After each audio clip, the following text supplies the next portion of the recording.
The appointment of Tom Homan today as border czar, and he will be in charge of a mass deportation program, the largest the country has ever seen, they say.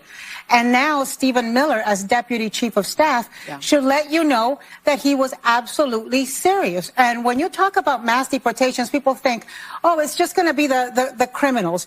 There's not enough criminals, aliens in the federal prison system for it to be mass deportation. Hello, I'm Tom Homan. You know, I wake up every morning pissed off on what this administration has done to our southern border. I respect the chair's authority, but the chair... Mr. Homan! I'm a taxpayer. You work for me.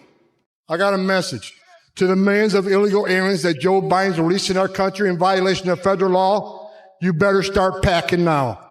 Look, you want to know why there's 50,000 people in detention? Because you have failed to secure the border. So if you want to know why this issue exists, you need to look in the mirror. You have failed American people for not securing the border and closing loopholes. If you want to release these bad guys out in the community, then we're going to have to go find them. The many that you recommended family separation. I recommend a zero tolerance. Let me talk about a few. Last year, 137,000 criminals, 2,000 were murders, 12,000 sex offenses. We may have to double the number of agents we send in New York City because we're going to do the job without you or with you. 45,000 assaults, 62,000 drug offenses, 10,000 weapons offenses. First of all, your comments are disgusting.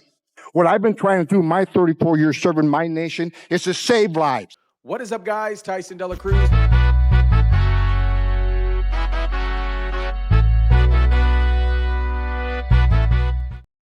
Thank you so much for rocking with me. As we were sleeping last night, the new Donald Trump administration appointed former ICE director Tom Homan as border czar to fix the borders, and the View is already freaking out. Ye gods, what the Misa saying? This is very, very bad. We shall be robbed and crunched. Excuse me. Monsters back! Shout out to everybody watching. Drop your comments down below. Smash the like button if you kindly would. Whoopi, the Predator, has a breakdown this morning regarding the announcement of Tom Homan as border czar. She's feeling better.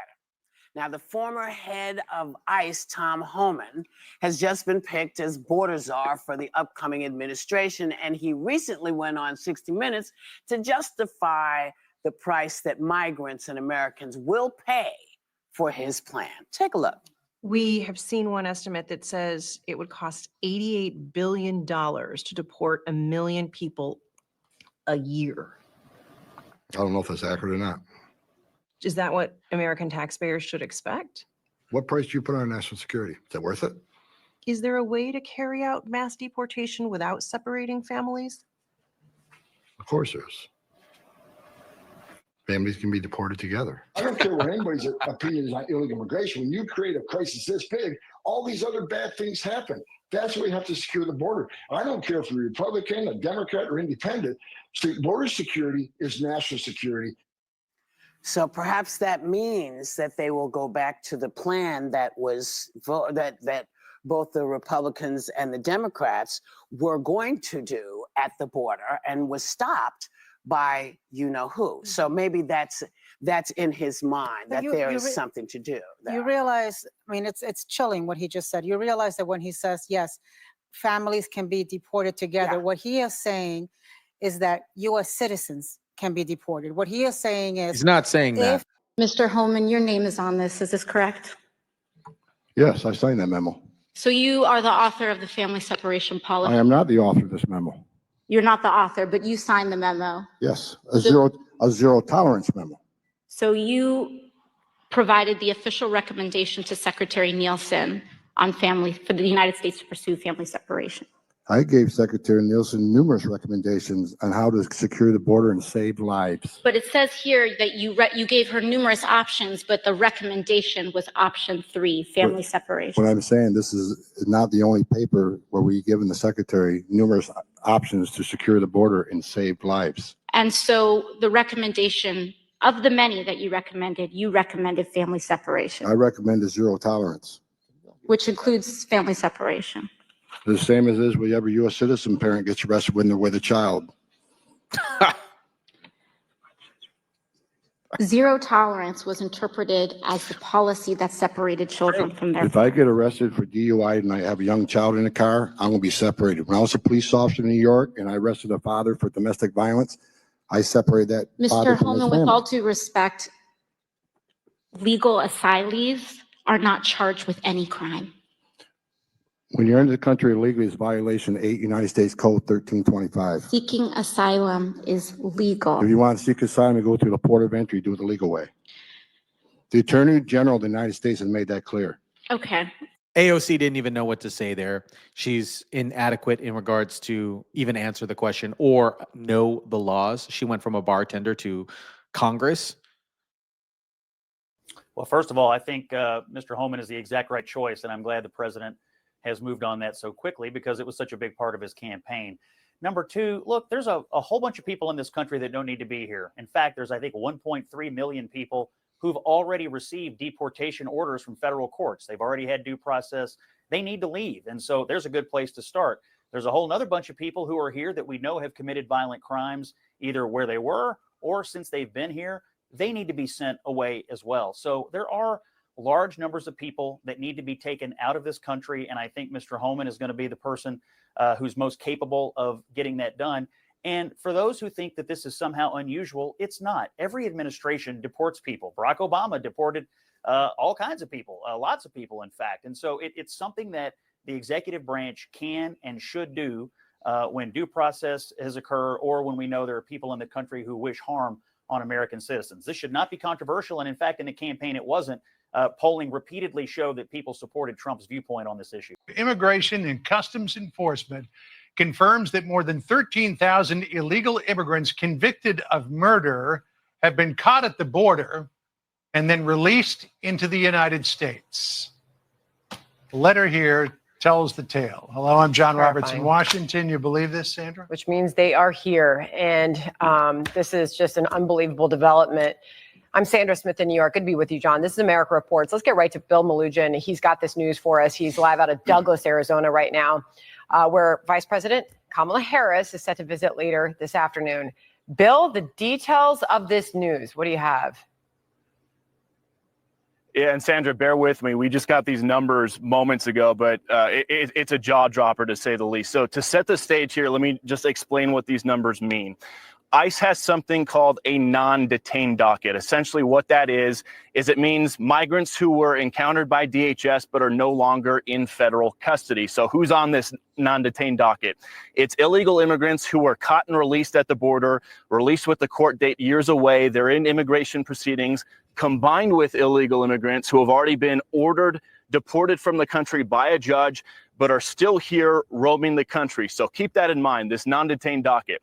According to a letter that the acting director of ICE just sent to Texas Congressman Tony Gonzalez, on ICE's non-detained docket, they're currently tracking 425,000 non-citizens who have been convicted of a crime. Of that number, over 13,000 non-citizens have convictions for homicide and are on the non-detained docket, meaning they're roaming the country right now.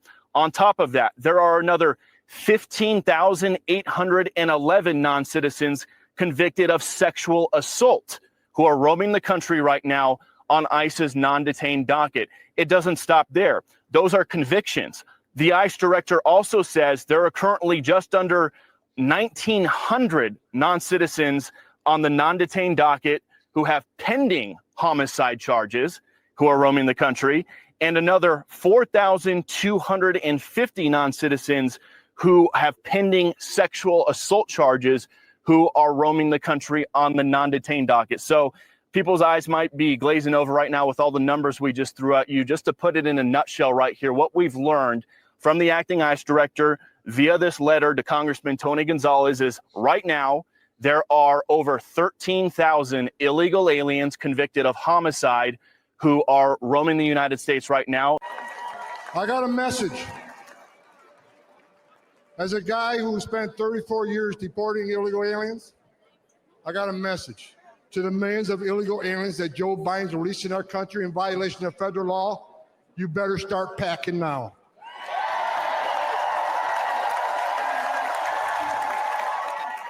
You're damn right. Because you're going home. I got another message to the criminal cartels in Mexico. You smuggled enough fentanyl across this country to kill 148,000 young Americans. You have killed more Americans than every terrorist organization in the world combined. And that's when President Trump gets back in office. He's going to designate you a terrorist organization, and he's going to wipe you off the face of the earth. You're done. You're done. I personally think that this pick is a great pick, picking former ICE director Tom Homan. Take a listen to this. This is Oscar El Blue, who's been covering the border. And this is one of the main reasons why I think that obviously we need to fix this ASAP. And we need somebody strong in this particular role to get this handled. Is what you have cost. Alejandro Mayorkas, Joe Biden, and Kamala Harris. Behind me, you will see a disaster. This is how people live when they are walking and incentivized in a conduct that has been normalized because of your open border policies to cross irregularly or illicitly or illegally through non-ports of entry and through places where there is no wall. You have normalized this conduct to make the Latino and the Hispanic people in Central and South America, to make them understand that to get to the American dream, they need to migrate through a jungle as dangerous as the Darien Gap, be an extortion and kidnap in Central and South America, possibly lose their lives when they are crossing from Guatemala to the south border of Tapachula, and pay a cartel member to get them to the northern borders of the United States or to the south borders of the United States of America between Mexico and the United States of America. This is a conduct that has been normalized by your progressive liberal agenda, by the Global Compact on Migration and your good friend, Alex Soros and George Soros, who are the ones that have contaminated this ideology of migration in a more humanitarian manner. It has been completely the opposite. Behind me, you see people sleeping on the floor, sleeping on feces, children sleeping on feces. These people should be charged with crimes against humanity. Has anybody asked themselves, where is Alejandro Mayorkas today? Nowhere to be seen. And this is a consequence of your policies.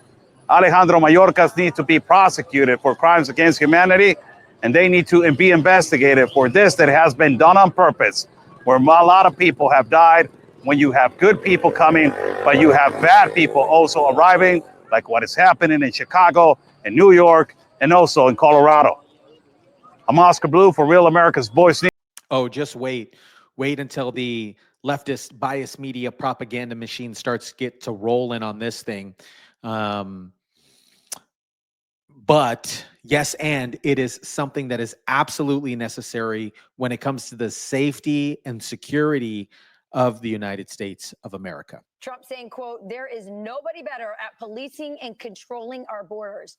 Likewise, Tom Homan will be in charge of all deportation of illegal aliens back to their country of origin. He worked with the president to come up with this job description. So let's hear from him. In his first interview after the major announcement, incoming border czar, Tom Homan. Tom, congratulations to you. It's bad for us. We lose you as a contributor. What went into the decision and the position?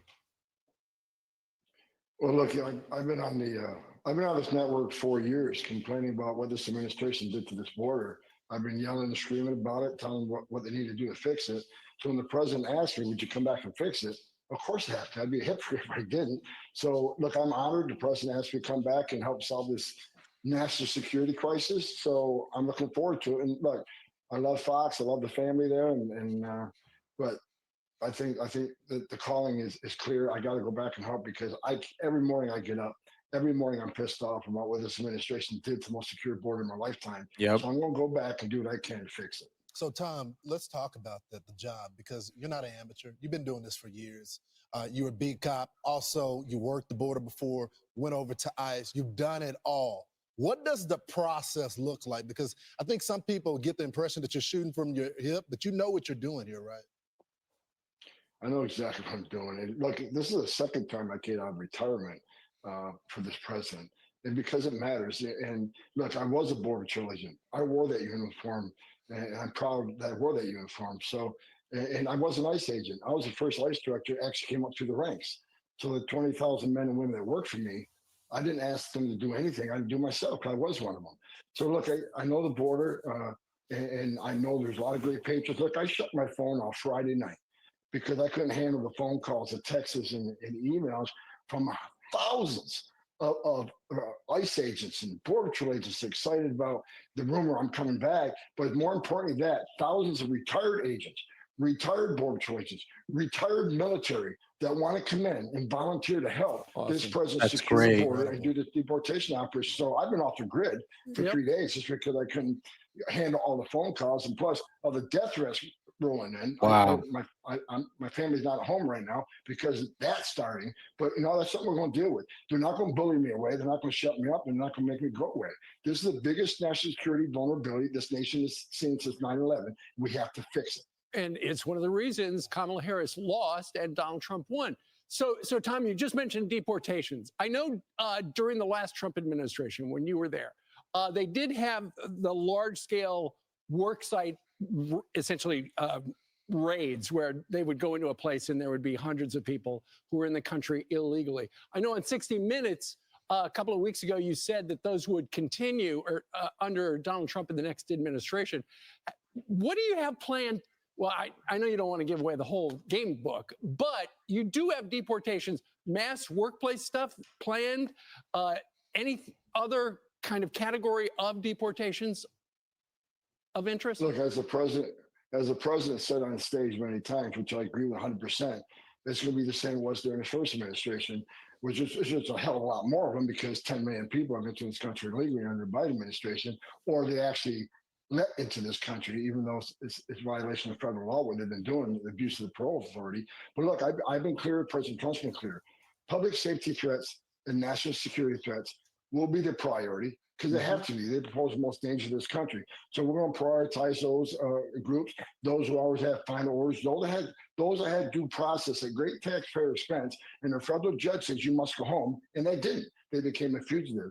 So, and as far as worksite operations have to happen. Here's why, Steve. Where do we find most victims of sex trafficking and forced labor trafficking? At work sites. And the Biden administration shut down work sites. On one point, we say we care about sex trafficking and human trafficking. Then they shut down work site enforcement, which is one of the main areas we find the victims of this. I want to add one more thing, another priority. This administration has lost over 300,000 children that were smuggled in this country by criminal cartels they can't find. That's another priority. We need to save these children because some of these children are in forced labor, some of these children are in sex trafficking, some of these children are living a life of hell every day. We need to save these children and get them back with their families. It'd be great to have local law enforcement assist ICE because, one thing we learned during 9/11 report was we shouldn't have stovepipes. Law enforcement should work with law enforcement. But, there's two things. Number one, under President Trump, he was suing the sanctuary cities, DOJ suing the sanctuary cities, pulling federal funds. Of course, day one, when Joe Biden came in office, he stopped that lawsuit. So that has to be put back in place. And look, I've seen some of these Democratic governors say they're going to stand in the way. They're going to make it hard for us. Well, a suggestion. If you're not going to help us, get the hell out of the way, but we're going to do it. So if we can't get assistance from New York City, and we may have to double the number of agents we send to New York City because we're going to do the job.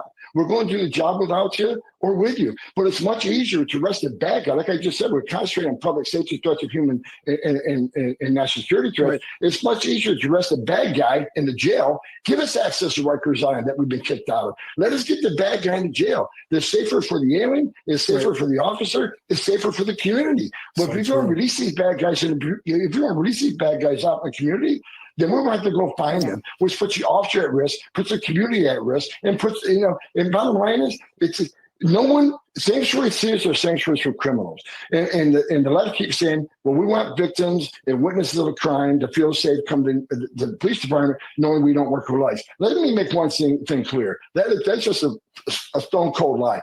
Victims and witnesses of a crime does not want the bad guy back in their neighborhood. That's true. Certainly. And most the illegal immigrant community, they broke the law being there, they shouldn't be. However, after being there, they're God-fearing family people. I get it. Do they want a sexual predator in their neighborhood? Do they want someone convicted of DUI 10 times in their neighborhood? Let us protect not only the American communities, let us protect the immigrant community. Who's the victim of MS-13 crime? The immigrant community. So, if sanctuary cities don't want to help us, to get the hell out of the way. I agree with that 100%. We got to save the kids. We got to figure out what is going on. Where are the kids? We got to secure the borders. We got to make sure that our cities are safe again. I think this was a fantastic pick for the Trump administration coming in. I'm excited to see how this unfolds, because we'll have safer, secure borders and cities in the United States of America. Let me know what you guys think about this. Drop your comments down below. Smash the like button, share, subscribe. And as always, guys, I'll catch you on the next one.